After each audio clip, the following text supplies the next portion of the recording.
And welcome back to the PG Nip. We're broadcasting today live from an iPhone 3GS attached to a wire thrown up a tree. The CRTC keeps cracking down on us, but luckily, we just watch Pump Up the Volume and have lots of wire and lots of trees. So good luck, peckerheads. Good evening and welcome to the show. We've got the very well-respected nurse Mary Jo Swiggins standing by the phones here for your preferably non-urgent medical questions that you were too embarrassed to ask Alexa, Siri, or Jeeves. Let's go to it. We've got our Mr. Randy Lampkin on the line. Hello there, nurse? Yes, what can I help you with? Well, now, I've been having aches and pains in me left leg, something horrible every morning. Usually right after I get myself back home from the post office. Oh dear. No, that does not sound good. And so, how long does it last for? Well, usually until I put down a couple good belts of whiskey and a half a sausage or so. They make a darn fine sausage over yonder in Dornoch. The medical profession doesn't recommend using alcoholic spirits to address chronic boredom or pain much these days. Well, if you're over 35 years old, that is. So, can you describe what your morning routine is when the pain starts?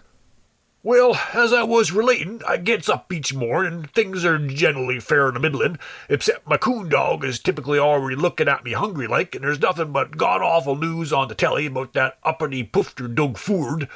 But it has me a cup of tea and I milks the chickens, and then I likes to go get the mail down the road there, see? Well, I gets in the pickup, and now sometimes it's hard to get into gear on a frosty morning, but, well, hell, don't we all know that feeling? And my youngest son, the one with the teeth, well, he rebuilt the clutch last summer, and it worked pretty well for a good spell, but hell, I don't want to get rid of her. She's a good truck, and I like my trucks how I like my women's. That is, 35 years old without too much rust in the box. Har, har, har, har. But anywho, about the time I get to the post office, my leg is quivering something fierce and feeling poorly like it's all bogged up with vanilla pudding and cat shit.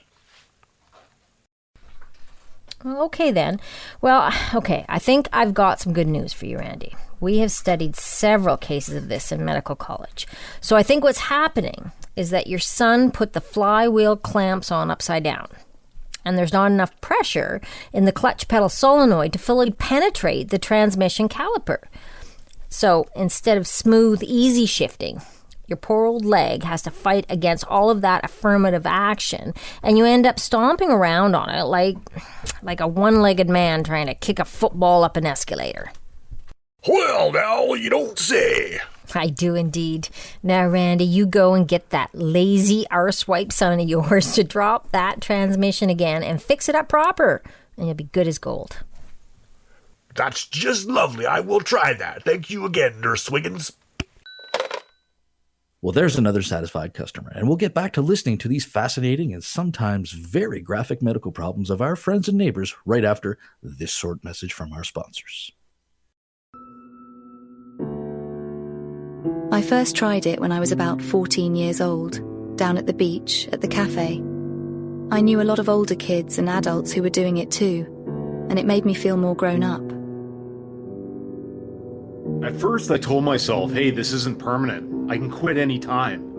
But soon enough, I was deep into debt, and it was too late. It was only supposed to be weekends to start. I don't even really know how it happened, but now I'm 46 years old, and it literally has consumed my entire life and taken away my freedom. Every waking moment from Monday to Friday, sometimes on the weekends too. That's all I think about. Get help before it's too late. Don't let full-time employment destroy another life of leisure. A message from the Association for Dawdlers, Idlers, Loafers, and Lollygaggers. And we're back with Nurse Mary Jo Swiggins, and she's helping the community with some free medical advice this morning on the show here. I reckon it's some real community service for y'alls. More like condition of parole. Okay, now we've got Jerome Swiggins on the horn here. What's your concern, Jerome? Hey there, Mary Jo. Jerome, is that you, dear? I'm on the air here. Is it important? Yeah, I was trying to find out, do you know where the big extension cord went? Well, didn't you have it last night out in the backyard when you were chasing that rooster around with the vacuum cleaner? Yeah, but it ain't there anymore. Well, I can't really help somebody with your condition right now. Can't you just use those 2 shorter cords plugged together?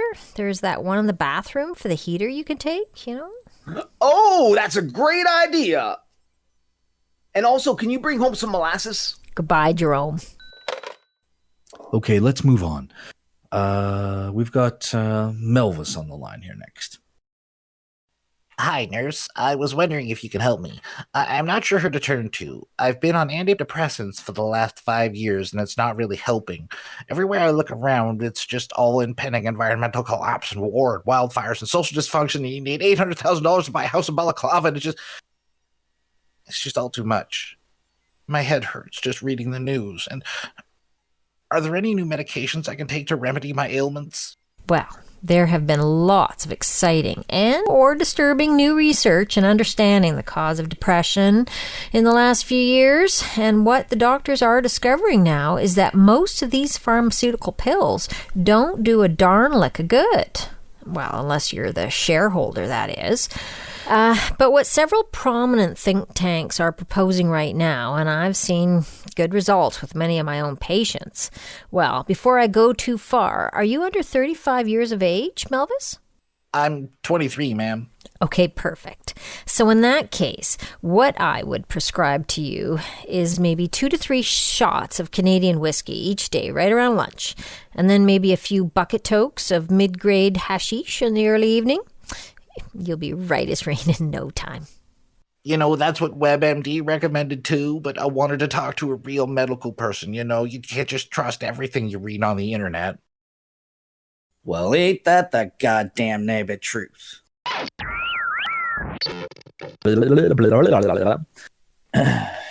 Good evening. Our legal counsel of Penny Whistle, Rosenthal, and Cornbread has advised the producers of The Practical Guide to Nothing in Particular to clarify that Canadian Tire Corporation is not an official or unofficial sponsor of this broadcast, and that The Practical Guide to Nothing in Particular has now ceased to make any claims of off-label uses of its line of job-made products. And now we'll look at traffic. Main Street's flowing well from Cedar to Birch, but things are a little sticky at Maple. From the looks of it on the webcam, there's a pop-up artisanal platypus cheese event in the old McKay's building that's got a lot of people interested in rubbernecking. Big Dave from the bike shop called in to say that he thought he saw a raccoon on Poplar at around 6 o'clock this morning, but it might have been just a cat. Best to play it safe. Take precautions, and plan your route accordingly. Lastly, don't forget that the Cunningham Parkway will be closed this weekend in front of the Legion from Friday at 5 p.m. until Sunday at 9 p.m. for the Arts, Crafts, Crypto, and Renaissance Fair. This just in, we've got some amateur drone footage from the sheriff's nephew, and it seems traffic is becoming quite congested directly across from the hospital farm, with people congregating at the fence line again. This is the 3rd time this week we've had the same situation, and it is allegedly due to the second eldest hospital daughter having recently taken up sunbathing in the front yard in a rather minuscule 2-piece bathing suit, which she must have ordered from the big city, since we certainly would not sell such items in our local shops. Next update at the top of the hour. Hi, Jason Something here from the Chamber of Commerce report today. We've got a couple of new businesses which have opened up downtown, and we've got the owners in the studio to briefly introduce each one. So I'll start with Randolph Slink, who has recently taken over the lease at the old Earwax Emporium shop, used to be on Simcoe Street. And your new business is called Triple W Relay, which I understand is some sort of internet ISP provider service. Hi, Jason. Well, we're not exactly an ISP, but what we are offering is a new service wherein the members of our community who are not that technologically savvy or who haven't yet heard of computers or cell phones can still access the internet. So how it would work is that you might either call or fax in a request or query 24 hours a day, and our staff will look it up for you on their Googlers and then relay the information to you. Things like trying to find a good meatloaf recipe, or sometimes it might be someone wanting to hear a certain song, so we just load it up on YouTube and play it for you through the phone. Or there's some more advanced work too, like for example, there's an old man on 4th Street who has recently found out about internet pornography, and he's really keen on giant nipples. So we've got a staffer who photoshops pepperoni ends onto otherwise normal bare breasts, and then we just print it out and fax it back to him. Great idea! And how much do you charge for a service like this? Well, we have subscription packages starting around $25 a month. But that seems quite low for a 24-hour-a-day service. How are you able to pay your employees to be on hand around the clock to relay the queries with those fees? Oh, that's easy. We just outsource all of that to Nigeria. And I think the Nigerians then re-outsource that to Bangladesh and so on. It's a great system. Right. Okay, well, let's move on. So also today we've got Miss Mary Jambon here in the studio, and she's got an exciting new endeavor that has just opened up on Lake Street called UpSwat. Good day, Marie. What sort of business have you brought here to town? Well, even as a teenager, I was always passionate about reducing waste and recycling household items. I started out of my parents' garden shed in 2009, doing things like rinsing out Ziploc bags and reselling them, but it wasn't long before I found a market that had been virtually untapped. In fact, I believe UpSwat is the only business in the world with the certifications and equipment needed to do it. What we mostly do is refurbish plastic fly swatters. Wow, that's very interesting. What does that entail exactly? Like, do people bring you an old fly swatter and then what? Well, Jason, it can be a fairly complicated procedure, which I think is why there's not a lot of competition in this sector. But basically what we do is give the swatter a good ultrasonic cleaning to get all those fly guts cleaned out, and then we adjust the tension and torsion on the shaft to the latest ergonomic standards. And then we can also add a Bluetooth module, which I think is the real selling point. Bluetooth? On a fly swatter? Exactly. It just makes so much sense when you say it out loud, doesn't it? We are living in a connected world, and today's consumers, especially the younger ones, like to have Bluetooth on everything they use. We can do the updates and maintenance to keep your old, worn-out swatters operating for years to come with successful insect obliterations. So I notice you've taken over a pretty large warehouse there. I mean, there's got to be 5 or 6 different loading docks? Yeah, it's not an ideal situation, but it was all we could find on short notice. We've got about 65 semi-trucks coming in every day with fly swatters shipped from around the globe, so we've already got some building plans underway with the municipality to add on another 5 loading docks. We may even need to build some temporary housing for our workers, as I think we've got around 400 employees now, and as you know, accommodations are increasingly hard to come by in this town. Okay, well, that sounds great, and I'm sure UpSwat will be a welcome addition to the town's economy. Good luck, Marie, and I hope everything works out for you in the new location. Okay, thanks for having me on. Take care. Oh, just a sec. There's a mosquito on your forehead there. Just hold still. Got him. Fucking skeeters. Today on the Technology Report, in the aftermath of a rather unusual bar brawl, the Practical Guide to Nothing in Particular was able to acquire some top-secret tapes of an unreleased interview with Dr. Huxton Mandelbrot, a head engineer at Google Bionic Laboratories. We present this unedited recording now, and just as a warning to listeners, you may find this disturbing. Hi, I'm Michael Spackle from Vugan Biotech News. I understand that Google has really been making some huge advances in wearable biotechnology in the last few years. Can you tell me what it's all going to look like? Hi, thanks for having me.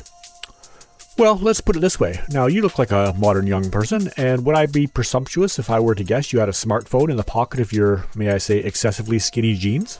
Yeah, that's correct. And perhaps during the course of the day, you might use this phone, preferably a Google Pixel model, to send some text messages, maybe read some emails, listen to some least auto-tuned music, or use a search engine, preferably without an ad blocker installed, to look up some information? Yeah, that sounds about right. Well, Michael, do you not see the major bottleneck here in this system?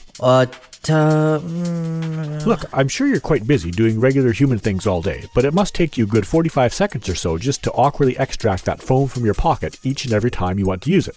And let me guess, sometimes you lose your phone, or perhaps the battery runs out? Well, yeah, but I mean... What if I told you Google had a better way? Better than Google Plus? What? No, never mind. Okay, picture this. We're envisioning a future right now where you'll never have to drag around a battery-powered phone again with a flimsy screen prone to breakage and a bunch of separate apps, each requiring their own stupid accounts and logins to use. Have you heard of the Google Glasses? Oh, okay, yeah, I kind of remember those. Whatever happened to that project? Too many people were going blind and their dogs kept eating them. The glasses, that is. Anyways, what we've got now is 4 generations beyond that, and we're now in the final trials for the first commercially available internet-to-brain implant. It only takes about 15 minutes for the surgery and can be done at a booth at your local mall. The Google implant has all the advantages of the modern 5G smartphone, but it is bionically linked directly to your brain and central nervous system. Whoa, that's wild. What a time to be alive. So, what are some of the features that the implant will have? People are going to love this. Payments at a checkout? Just blink twice and nod. Take a photo? Squint. Change the Spotify playlist? Touch your ear. Want to know how much Vince Neil weighs these days, or when the futzing bus will show up? Just think of any query that you would previously have had to type into the internet, and the answer will instantly be in your thoughts. Want to watch tasteful, non-violent pornography while you're waiting at the dentist office? Videos can now play in the bottom half of your eyeballs, nobody the wiser. And with the implant's integration into the nervous system, we are now able to schedule and manage bodily functions. You're suddenly stuck in traffic and really have to go? No problem. That full bladder sensation can be turned off, and the urine can be temporarily recirculated through unused organs such as the lungs. If you're a uterus person, you might, for example, reschedule your period a few days earlier so it doesn't interfere with your weekend. Do you like statistics, young man? Oh, absolutely. I have a tattoo of an Excel spreadsheet on my upper thigh. Well, right now with the current smartphones, it's all a mishmash of a dozen different apps and sensors you need to get the data you want. Sure, you can get a fitness tracker watch that'll count your steps and calories and heart rate, but with the Google implant, everything you see and do is recorded. And you can get a very handsome set of bar graphs, or with the Pro version, some pie graphs, emailed or faxed to you every week. Things that most people would love to know but had no efficient way of keeping track of, like... Like how many kilograms of poo did I make last year? Well, yeah, it could do that, but more common things too, like percentage of Christian versus non-Christian thoughts. In total, how many naked ladies have you seen on the internet? And what were the top 5 closest moments to death you had that you never even realized? Very intriguing indeed. And I've also heard something about the implant's social media integration as well, which personally would be a huge time saver for me, as I'm already spending 2 or 3 hours a day posting trending falsehoods and editing selfies. Can you talk a bit about that? Well, once the implant is configured and calibrated to its host organs, each body part can also generate its own Twitter or Instagram feeds in real time. Like, say for example, you buy a new pair of shoes and you don't really have any friends, or your friends can't afford no shoes and certainly won't give a shit about yours. Well, now your feet will be able to post their own Facebook updates of things like, right fucking on, man, those old sneakers were killing me. And then your knees could post a thumbs up emoji, and you could then like both of those posts. Or maybe if you have a bit of a drinking problem, your liver can post an update. Hashtag take a break, man. Hashtag seriously, we don't need another beer down here. Some people in the trials have found this really helps their mental health quite a bit too, by having the body and mind interconnected in a way that was never really possible before. It's just some body positivity and good feedback, when your body is now able to talk back to you, but by using actual English words instead of having to resort to random aches and rashes and unusual smells. Now, Michael, you seem like the type of fellow who might get picked on a lot and then would kind of stand there stuttering while the other person makes fun of you, is that right? Yeah, but no, that's not fair. Exactly, you demented bread boffer. But here's another feature which could benefit people like you. We've got a new module for the Google implant that can generate witty arguments, comebacks, and sick burns in real time. No more finally coming up with that perfect retort to the arsehole downtown, but 12 hours later when you're at home on the couch. If you ever find yourself in a public disagreement or a road rage incident, you could have the implant choose a preset theme and just let it rip. It works by analyzing the best curses, insults, and biting sarcasm scraped from YouTube from similar altercations, and then all of the quick thinking and stinging sarcastic snips are offloaded to the cloud, scanned for a copyright violation, and then algorithmically assembled into the best order for your particular conflict. The brilliantly mocking speech is then bionically mapped to your own vocal cords and mouth muscles in the dialect or accent of your choice. Wow, that sounds pretty amazing, Dr. Mandelbrot, but surely this is going to be pretty expensive, right? I mean, it must have taken billions just to develop this. Well, now, Michael, that's the best part. Thanks to our extensive lobbying, there are still numerous countries currently which have not specifically outlawed the use of the implant, Canada being one of them. And as part of the beta programming launching next month, the first 1 million participants can get the Google implant installed at no charge. There would just be some carefully chosen ads from our marketing partners, which would pop up in the lower part of your vision field every so often. Ads? Like, how often are we talking? Oh, hardly any at all. Maybe 10 an hour during your waking day and 3 to 4 during each sleeping hour. Well, that sounds pretty reasonable to me. I mean, I love seeing ads for products and services specifically tailored to my desires and or web browsing history, but how does it work for power? Like, with my cell phone, I can charge it in the wall outlet overnight, but surely this implant has a battery too, so... Well, each Google implant comes with a factory battery life of maybe 7 days. It actually ranges from 5 to 10 days, depending on who was the foreman at the Children's Lithium mine that shift, But when the implant battery gets low, it will first go into a power-saving mode by shutting down one of your eyes, one arm, and one leg, which gives the user a bit more time to hobble home for a recharge. We've developed a mostly successful method of charging for the implant, where the user can simply stick their head inside a microwave for a period of between 7 and 10 seconds on medium power. And if for whatever reason you need to do a firmware update or a reboot, you just hold a finger in your left ear quite firmly for approximately 5 seconds while simultaneously slapping your forehead. So what if I decide to get the implant surgically installed and then after trying it for a while I don't like it? Can I get it removed? Absolutely not. Okay, well, I guess that about wraps it up. Thank you, Dr. Mandelbrot. Looking forward to seeing these on the shelf at Radio Shack very soon. The Practical Guide to Nothing in Particular was written and produced for no particular reason, and for a budget of practically nothing. We release new episodes on a sliding scale of between 2 weeks and 20 years. Listeners are advised not to take anything too seriously, especially life. All medical and legal advice offered on the show is for entertainment purposes only. All science and technological reports are entirely true, except where prohibited by clergy. Also, please stop sending us proposals for Iranian industrial developments. That is the other PG nip.